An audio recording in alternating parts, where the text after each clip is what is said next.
Ano, bangag? Mayroon ka bang supporting ganito kadami?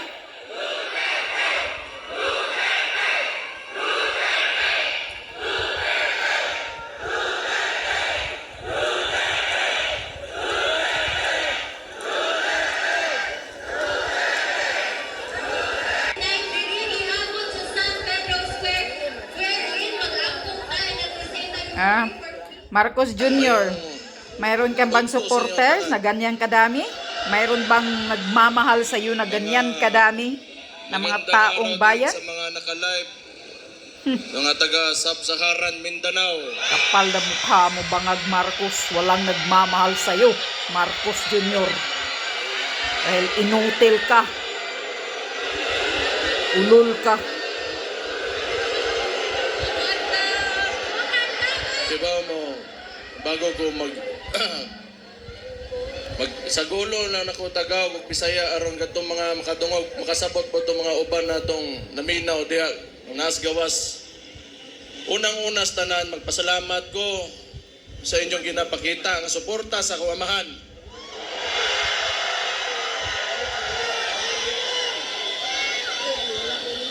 Naglagot lang ko sa inyo ha, kay kada makita na ko ang naon sa kuaman, bit-bit ninyo, kahilakon ko. Of course, it's a very hurting. Mugara pod mo. Gusto ko Grabing magpasalamat supporters, sa tanang Pilipino sa tibok kalibutan na nagapakita og suporta kay PRRD.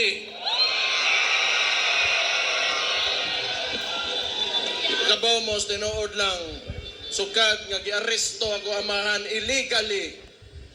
Wag yun ko kasabot sa kong gibati. It has been a roller coaster of emotions for me sa tinuod lang. But every time makita na ko suporta ninyo, makusgan yun ko. Salamat kayo. Yes. Laban lang, Mayor Basti Duterte. We will fight together. Kailangan natin ibagsak ang mga bangag na administrasyon ni Marcos Jr. na mga Siguro, inutil, mga abusado. Nahimo kong Vice Mayor ninyo, Mayor, morning, sa termino nako karon, morning, last na nako nga araw ng Davao, sa termino nako karon. Wa ko makibaw unsa bagay ang kaugmaan o yung future ng Davao. sistema ng politika dito sa Pilipinas. Bulok. Kaya it seems to me the stories that I've heard about martial law and oppression is synonymous with the Marcos family name. Yes. Bulok ang sistema basta Marcos, abusadong mga kawatan. Record of kawatan. Magnanakaw na record ang Marcos.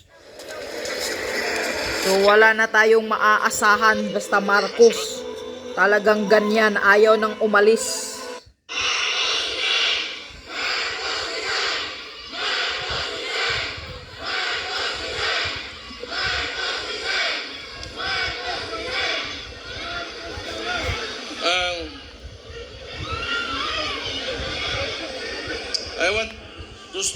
I will take this opportunity to tell Mr. Marcos how I feel about him. Mr. President Marcos, Resign. you will never be loved. Woo! Ano? Ang sakit. You will never be loved. Especially to us who are calling out Rudy Duterte's name. You will never be loved, Mr. Marcos. Correct. Walang nagmamahal sa iyo, bangag. We will stand up and we will fight back. Yes.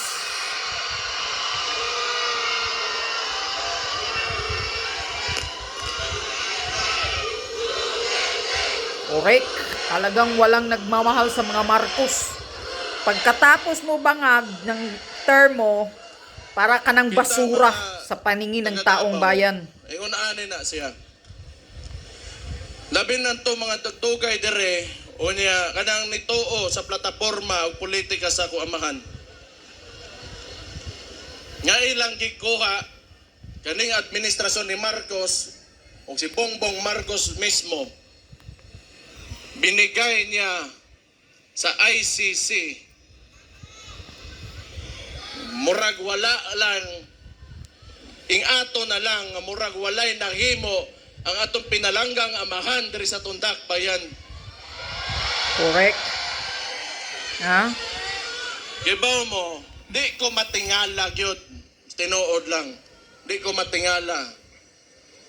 Nganong ingon ani karon? Kay because Rudy Duterte stood up for every tanang mga traditional politicians, di nila gusto nga kausapan aning nasura ni. Una, along aning with Marcos o kani mga uban daring mga pagagnaw ng mga politiko, di nila gusto nga naa ng Rudy Duterte diha kay mapulilyaso ang ilang mga tula sa gobyerno. Correct.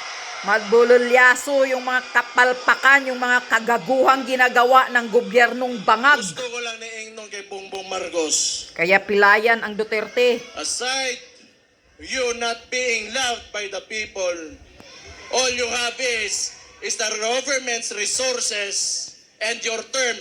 Beyond that, you are nothing. Da. Beyond that, you are nothing, bangag Marcos Jr. Kalimot oroy ang ni kita'y nagtapang sa iya makalingkod sa diha karon siyang ginalingkuran.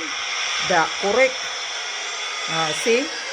Nakalimutan mo na ang utang na loob mo daw, bangag. And I truly pray, Mr. Marcos, that you will be able to finish your term. I pray. Huwag mong pagdasal mo sa demonyo. Na matigok. Matingala. Kay kung ang sabo para sa ilang para pampadugay sa oras sa trabaho, ang sabo sa toa, mutaot o mga pamilya, mga komunidad, o mga inosenteng kinabuhi. Da, ano? Di ko matingala nga anong ingana na sila. Sige lang.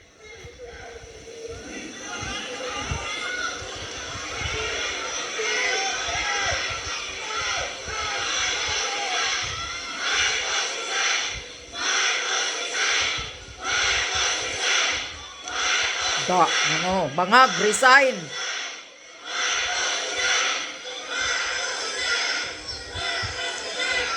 Diba mo? Si Rudy Duterte, nga nung naaresto siya, naasa diya karon sa ICC, kay ning barog siya sa iya mga tinuuhan sa politika, nga tanaw niya, mo'y makapasaka o makapalambo sa kinabuhi sa mga Pilipino. Da, correct. Okay ba mo, dili gini panahon nga magluya-luya ta. Dili gini panahon para magluya-luya ta. Dili nato sayangon ang sakripisyo nga gipakita ni Rudy Duterte. Di gyud ni mahuman karon ug di na gyud ni mahuman.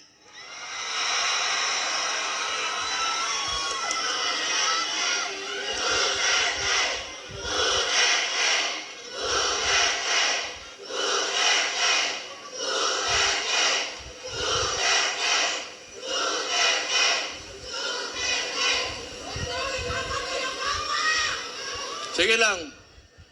Basta kita labi ng tong mga contemporaries na ko, some older and a little bit older than me, a little bit younger than me, kita gipatako ta ng mga dabawenyo. Dabawenyo, mapursigihon. Ang dabawenyo, isog. Ang dabawenyo gusto kaayuhan. Ang dabawenyo gusto kamatuoran. Ang dabawenyo garboso. Mabuhay mong tanan. Yes.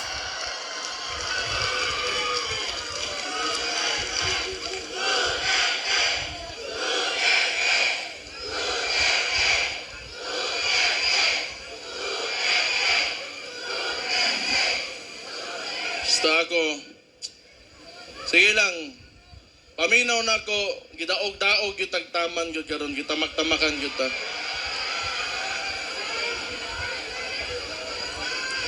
Kaya wala lagi mo, wala na yun ko po dire, wala na. Di kung dili tungod sa inyo mo nang pasalamat na lang yun ko. Ako, usar ako katao, anak ko sa ko amahan, pero dili ko gaingon ani mga istorya ni wa ko gaingon ani kay tungod anak ko tabawin niyo kun dili kay tungod Pilipino ko nga nituo ko sa ka presidente nga nangandoy nga makahimo sa nasod na kagustuhan o ganang makapahayag sa kaugmaon sa tanang Pilipino. Yeah. Dili ni tungod kay atuan, dili ni. It's about us, the Filipino people. Correct. Kunya, how a government treats his own. People. Iyang gipapreso. Dili na lang ko mo mention kay personal, pero ingno na lang po nako, dari usbo nako. Last year, January, giingnan taga Marcos, wag yung kay utang kabubuton.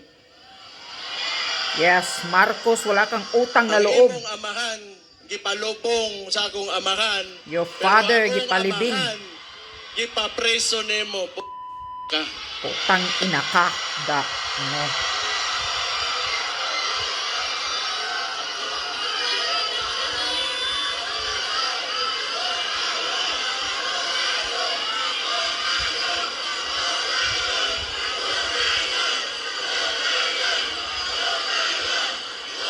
Ayaw, pag-ingunan na.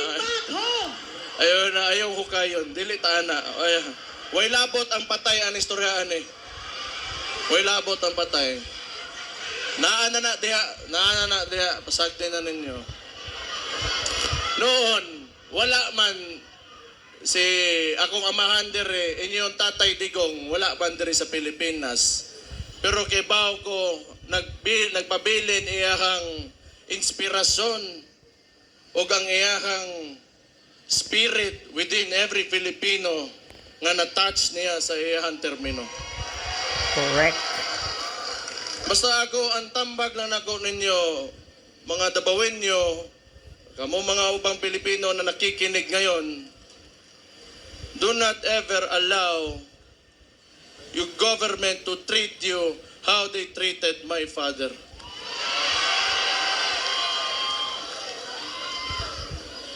Usab, kabalo ko busy mo ng mga tao, dagang mula buhaton, pero makita na ko, in behalf of our family, ako igsoon, ako mga igsoon, tulo na ako ka igsoon, umama, tanan may mga Duterte, na nagsakit karon tungod sa naitabo sa among amahan. Salamat kaayo, gyud sa inyo suporta. Salamat kayo sa inyo ginapakita. Wala na ko'y maingon sa inyo kung hanto dire na lang gyud men, to dire na lang men, pero sobra-sobra na kayo gipangita. Kung gipakita sa mga salamat kayo. Pero samtang niya pata dire, di gyud ta maundang o di gyud ta mapildi, basta nagkahiusa lang ta mga Dabawenyo. Mabuhay ang Davao City! Yes.